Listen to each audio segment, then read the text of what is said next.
Oh man, we have just hit a number that brings us right back to the Great Recession. We have now had just as many months of 7% moves in the S&P 500 as we last had during the bottom of the COVID market, March of 2020, and the bottom of the Great Recession in 2009. That could be a pretty good sign that we've experienced a whole lot of pain so far, and maybe a sign that we could be getting closer to a bottom. Hey everyone, Meet Kevin here. The stock market is potentially... So let's go over that.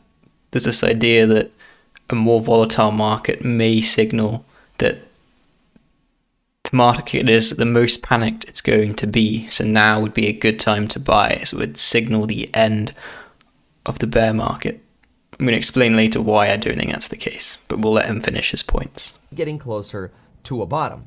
Hey everyone, Meet Kevin here. The stock market is potentially about to flip again. And stock capitulation often happens right before... If you don't know what capitulation is, it's simply the retail traders panic selling. So this is idea, I'll draw it out on the whiteboard for you. If you consider a stock graph, over the long term, because of inflation and other factors, stocks tend to go up. And then when we do have selling, we get to this point where all of the retail traders, that's people like you and me, start to go into a panic as markets start to go down. And then they start to panic more and panic more. And this panic selling is called capitulation. And it tends to drive the market further and further down. And at the same time, this is when institutions realize it's a good time to buy. And there's a value exchange where wealth is flowing from the everyday person back into institution, banks, hedge funds, and then markets tend to rise. Elections, but if it doesn't happen, we've got three major reasons, in addition to what I just showed you about these stock moves, that could sustain a very real rally. In this video, we're going to talk about those three reasons. We're going to start with a little look into capitulation around elections. Then we're going to talk about these three reasons the stock market could actually be set for a massive rally. And then I'll show you which sectors are overbought and oversold.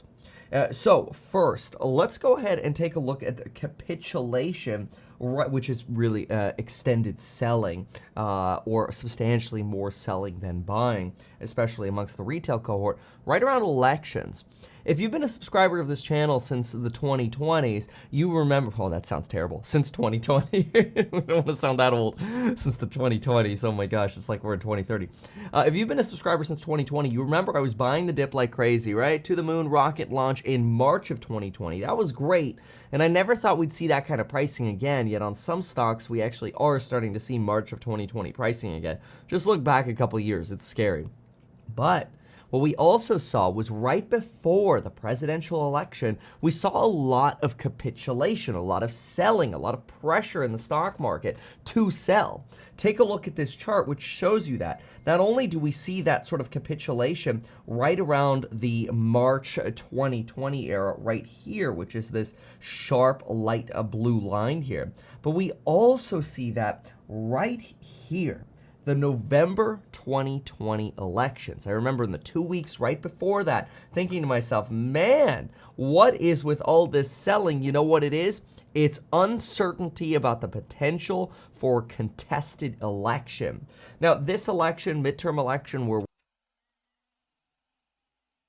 I wonder whether all the other economic factors going on at the moment will kind of soften the blow of any election fraud or any allegations and cause less of a sell-off. we're wondering, are we going to get gridlock? Are we going to get more democratic control? Right now, it looks like we're going to gridlock.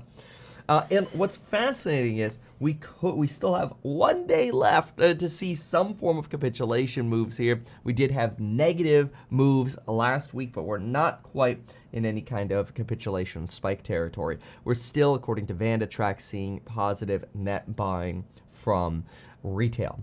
So what three reasons do we have in terms of why stock market performance could actually outperform going forward rather than continue to underperform and bleed out the way it has been? So let's get into those three reasons. Reason number one, stock market performance after the inversion of the 3-month and 10-year Treasury yield curve. This is frequently deemed the last shoe to drop for the Federal Reserve. That is the last inversion that we tend to see in the bond market, is the 3-month. I'll quickly explain the idea of an inverted yield curve if you haven't come across it before. We tend to think of long-term investments as paying us more money. So if you were to lock up money for 20 years, you would expect to get a better annual rate of return than if you have the flexibility of only locking it up for 1 year or say 5 years. So the longer the time frame, the higher the expected yield you'd get. So when we look at government securities, government bonds, you have like a 1-year government bond, 5-year, 10-year, so on. So this is the duration. So government bonds go far out, 20 years. And this would be 0. And then the percentage return you'd get every month is on this side. So you'd expect in a normal market for this to increase. So it looks something like this. However, when the yield curve inverts, we end up with a breakdown of this, and the yield curve may flatten or invert. And what's happening here is that investors are trying to price in future performance. So depending on how certain they are about the future economy, they're shifting their decisions. So right now, our 2-year is higher than the 10-year. So you have more incentive to buy a 2-year government bond than a 10-year government bond. And this historically has signaled that a recession is about to happen. So Kevin here is talking about how the 3 and 5 year, those tend to invert later on, is actually a signal that it may be ending. 10-year Treasury yield. And while we had an inversion in the 2s and 10s and some of these other things long ago, the 3s and 10s is the most recent and last shoe to drop. You could see that charted right here, where we actually just went negative within the last week. We're barely positive right now, but we went negative, which is great because after the inversion of the yield curve, we tend to see some stock market performance. Take a look at this chart brought to you also by VandaTrack. Look at this. S&P performance following the 3-month, 10-year inversion, first 100 trading days. So right here, you have the inversion point. And what you'll notice on the right is you have returns following the inversion in 81, 06, 68, 19.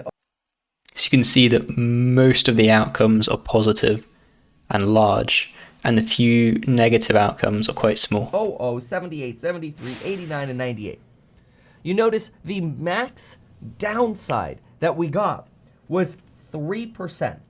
And in 3 out of these 9 scenarios, so in 33% of the occasions, we went negative. In 66% of the occasions, we went positive. But look at the magnitude by which on average we went positive. 1%, 2%, 6%, 6%, 18%, 24%. So certainly if we took an average here, we'd be somewhere around an 8 to 10% performance. Or if we took a median number, we'd be right around a 6% performance expectation versus the potential downside median of about a 3% performance expectation. I wouldn't put too much emphasis on this. There are some other issues going on. We have higher inflation than governments can deal with, more so than usual. We have potential wars going on. We have the recent change that the US dollar is no longer the main currency used to trade oil. We have Russia now trading oil in CNY, the Chinese yen. So somewhat more bullish. In the first 260 days, so that's the first 100 days after inversion. In the first 260 days, we get a little bit more divergence though, and this really leads. It makes sense that as you increase the period, so the first graph was 100 days, then the next graph is 260 days. So the longer the time frame, the more those prices can fluctuate. So you end up with this larger spread. Before you had minus 3% was the biggest downwards movement, now it's minus 22%. It's just because the time frames increase. Detail that we have to dive into here. First, without looking at the detail, we get 4 scenarios here. I'm sorry, there's 5 scenarios that are positive and 4 that are negative. And you can see that there are cases where, and it seems to be less likely, or more likely seems to be going positive here, right? 5 out of 9 scenarios, so more like. If you consider the stock market tends to increase on average, a 5-to-4 ratio isn't actually that good. This is just average performance. It's nothing special. Likely to go positive. But you do have a couple scenarios that in the next 9 months. If you average out all those percentages, you're going to end up at roughly the average stock market return. After the inversion. So this chart, although it looks nice, is maybe telling you less than you think. You actually had more pain. And that was in 68, right before that great inflation period and leaving the gold standard. And in 2000, that was still where you had 2 years to go in the dot-com bubble. Now, a lot of folks are making comparisons to the dot-com bubble now. However, one of the big differences between now and the dot-com bubble is our stock market today has collapsed 3 times faster than the stock market collapsed during the dot-com bubble, leading some to say that the collapse we saw in the 2000s and how that took 3 years could potentially only take 1 year now. Stock markets may be reacting quicker due to technological changes. There's more algorithmic trading going on, and this flow of data is faster, and this tends to lower transaction costs and make markets more volatile at these extreme times. So it may not be anything to do with the recession, but more how the digital landscape around trading has changed. Well, folks, the market's been falling since the end of last November, and now we're in November again.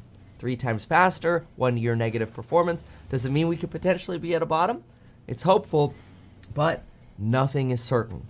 So, what is the next indicator that we have? Because we don't just have one indicator the market could be at bottom, we have 3. We're going to talk about that right after I mention StreamYard, one of the most reliable. This is a sponsorship. I'm going to skip over it. We don't need to hear him shilling products to us. Here we go. This is the second one. Video creation work where you want to. Go check them out. MattKevin.com/StreamYard. So, reason number 2. Potential peak Fed funds rate actually being higher than where we think it really will go.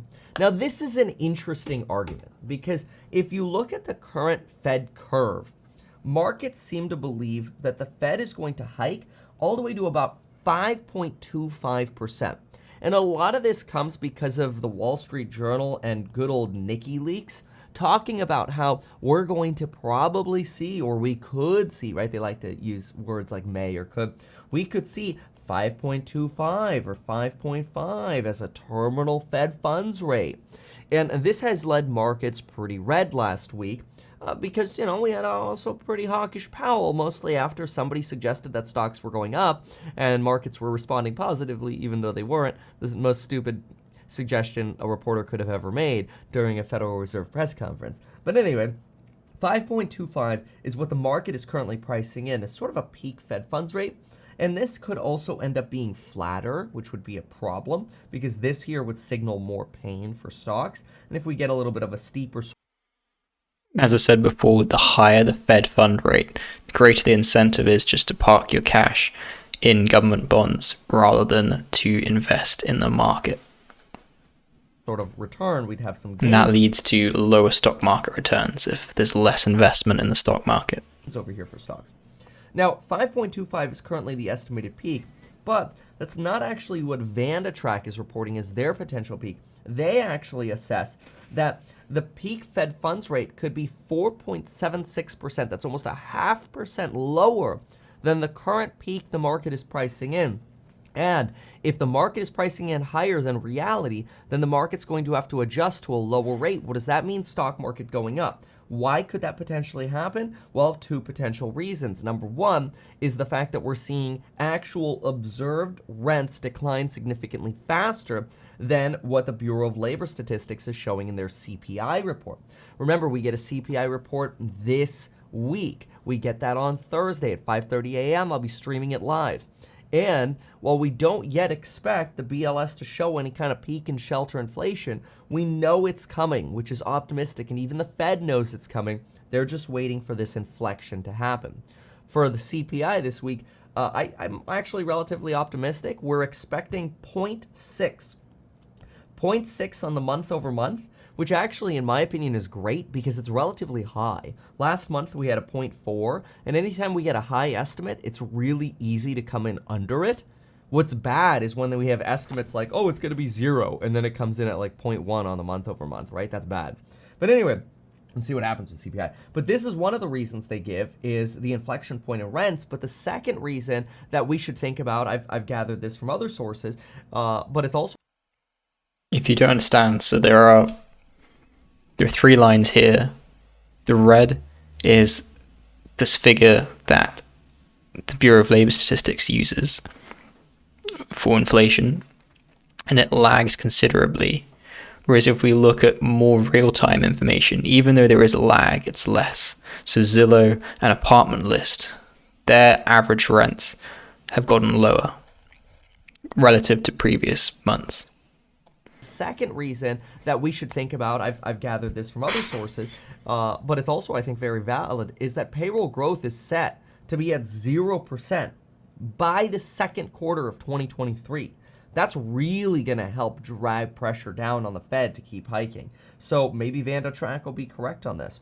But we also have a third...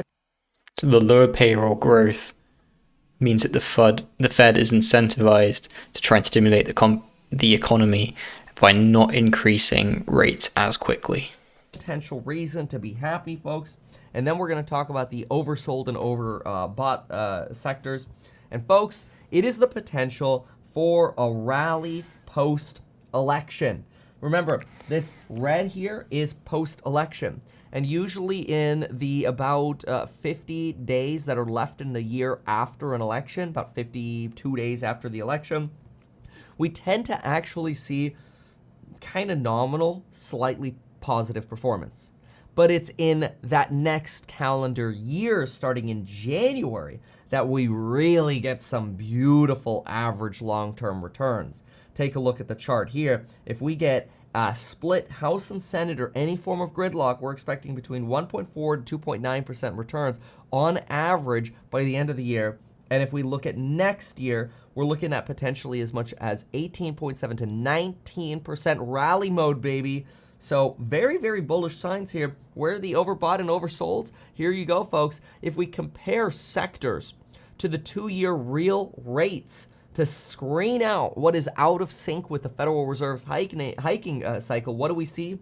We see sell signals at energy, nickel, the dollar, Italian and Brazilian equities, and silver. Here you go, divergence of anywhere between here 7 to 15%. And where do we see buys? Well, potentially Taiwanese equity, cotton, technology stocks, discretionary, U.S. consumer services, and coffee, baby. Buy. Coffee has been down for a long time. We can check that out on TradingView. So we've had this large decline in coffee. So I think I would agree with Kevin that this is an interesting trade. We may see long opportunities in coffee. Signals across the board here, also anywhere between 5, 6 to 17%. So if you want to get some of the best data every single day, what do? You hit that subscribe button and come back to this channel multiple times. We're seeing a lot more YouTubers and media channels promoting this idea that the stock market is about to flip and that everything's going to be okay. And it's interesting how you can change public sentiment of whether stocks are going to rise or not by influencing these media channels. So maybe if all the channels that produce financial content start saying positive things about the stock market, that feeds out and everybody feels more optimistic and invests more. Right now we have less than 3 minutes to market open. Let's have a look at my trading positions as promised.